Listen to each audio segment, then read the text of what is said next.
Hi friends, welcome back to my channel. ನೀವು ನೋಡ್ತಾ ಇದ್ದೀರಾ ಭವಾನಿ ಕಿಚನ್ಸಿಂದ. ನಾನು ಭವಾನಿ.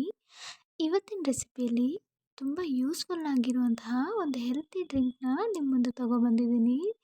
ಈ ಒಂದು ಮಿಲ್ಕ್ ಶೇಕು ತುಂಬಾ ಯೂಸ್ಫುಲ್ ಅಂತಲೇ ಹೇಳೋಕ್ಕೆ ಇಷ್ಟಪಡ್ತೀನಿ. ಯಾರ್ಯಾರು ಡಯಟ್ ಮಾಡ್ತಾ ಇದ್ದೀರಾ, ಯಾರ್ಯಾರು ತಮ್ಮ ಬಾಡಿನ ತೂಕ ಕಡಿಮೆ ಮಾಡ್ಕೋಬೇಕು ಅಂತ ಇದ್ದೀರಾ, ಆರೋಗ್ಯನ ಕಾಪಾಡ್ಕೋಬೇಕು ಅಂತ ಇದ್ದೀರಾ, ಅವರಿಗೆಲ್ಲ ಒಂದು ಸಣ್ಣ ಟಿಪ್ ಅಂತಲೇ ಹೇಳೋಕ್ಕೆ ಇಷ್ಟಪಡ್ತೀನಿ. ಅವರು ಇದನ್ನು ವೀಕ್ಲಿ 1 ಟೈಮ್ ಕುಡಿದ್ರೆ ಸಾಕು, ಎಷ್ಟೋ ಯೂಸ್ಫುಲ್ ಅಂತಲೇ ಹೇಳೋಕ್ಕೆ ಇಷ್ಟಪಡ್ತೀನಿ. ಇದಕ್ಕೆ ಬರೀ ಮೂರೇ ಮೂರು ಇಂಗ್ರೀಡಿಯೆಂಟ್ಸ್ ಸಾಕು. 1 ಬಟ್ಲು ಪಪ್ಪಾಯ, ಒಂದು ಚಿಕ್ಕ ಬಟ್ಲಾಗಷ್ಟು ಗಟ್ಟಿ ಹಾಲು, ಮತ್ತು ನಾನಿಲ್ಲಿ ಬೆಲ್ಲ ತೊಗೊಂಡಿದ್ದೀನಿ. ಬೆಲ್ಲ ನಾವು ತಗೊಳ್ಳೋ ಬಾಡಿಗೆ ತೊಗೊಳೋದ್ರಿಂದ ತುಂಬ ಯೂಸ್ಫುಲ್ ಅಂತಲೇ ಹೇಳ್ತೀನಿ. ಒಂದು ಮಿಕ್ಸಿ ಜಾರ್ಗೆ 1 ಬಟ್ಲಾಗಷ್ಟು ಪಪ್ಪಾಯ ತೊಗೊಂಡಿದ್ದೀನಿ. ಅದರ ಸಿಪ್ಪೆ ತೆಗೆದು ಚಿಕ್ಕ ಚಿಕ್ಕದಾಗಿ ಕಟ್ ಮಾಡಿ ಹಾಕ್ಕೊಂಡಿದ್ದೀನಿ. ಮತ್ತು 2 ಸ್ಪೂನಷ್ಟು ಬೆಲ್ಲ ಹಾಕಿದ್ದೀನಿ. ಸ್ವೀಟ್ ಬೇಕನ್ನೋರು ಜಾಸ್ತಿ ಸ್ವೀಟ್ನ ಹಾಕ್ಕೋಬೋದು. ಬೆಲ್ಲನ 1 ಬಟ್ಲಷ್ಟು ಹಾಲು ಹಾಕಿದ್ದೀನಿ.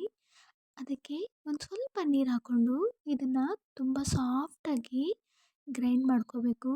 ಈ ಥರ ಇದು ಯಾಕಂದರೆ ಅದರೊಳಗಡೆ ಪಪ್ಪಾಯ ಪೀಸ್ ಸಿಕ್ಕಿದ್ರೂ ತಿನ್ನೋವಾಗ ತುಂಬಾ ಚೆನ್ನಾಗಿರುತ್ತೆ. ಜಸ್ಟ್ 5 ನಿಮಿಷದಲ್ಲಿ ಆಗೋವಂತಹ ರೆಸಿಪಿ ಇದು.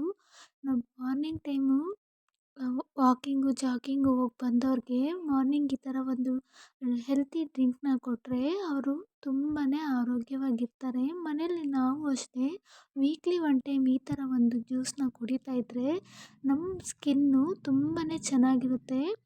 ನಮ್ಮ ಪಪ್ಪಾಯ ತಿನ್ನೋದ್ರಿಂದ ಸ್ಕಿನ್ನು ಶೈನಿಂಗ್ ಬರುತ್ತೆ ಅಂತ ಹೇಳೋಕ್ಕೆ ಇಷ್ಟಪಡ್ತೀನಿ. ಇದು ತುಂಬಾ ಚೆನ್ನಾಗಿರುತ್ತೆ. ಇದಕ್ಕೆ ಹನಿ ಬೇಕಾದರೆ ನಾವು ಯೂಸ್ ಮಾಡ್ಕೋಬೋದು. ನಾನಿಲ್ಲಿ ಬರೀ ಬೆಲ್ಲ ಮಾತ್ರ ಹಾಕಿದ್ದೀನಿ. ನೀವು ಬೇಕಾದರೆ ಹನಿನ ಹಾಕ್ಕೋಬೋದು. ಇದು ತುಂಬಾ ಚೆನ್ನಾಗಿರುತ್ತೆ ಅಂತಲೇ ಹೇಳೋಕ್ಕೆ ಇಷ್ಟಪಡ್ತೀನಿ ಫ್ರೆಂಡ್ಸ್. ಒಂದ್ಸರಿ ನೀವು ಇದನ್ನು ಟ್ರೈ ಮಾಡಿ.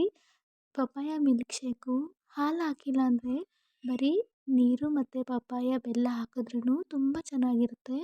ನಾನಿಲ್ಲಿ ಮಿಲ್ಕ್ ಮಿಕ್ಸ್ ಮಾಡಿರೋದ್ರಿಂದ ಟೇಸ್ಟು ಇನ್ನೂ ಚೆನ್ನಾಗಿರುತ್ತೆ. ವಿಡಿಯೋ ಇಷ್ಟ ಆದರೆ ಲೈಕ್ ಮಾಡಿ, ಶೇರ್ ಮಾಡಿ, ಸಬ್ಸ್ಕ್ರೈಬ್ ಮಾಡ್ಕೊಳ್ಳಿ.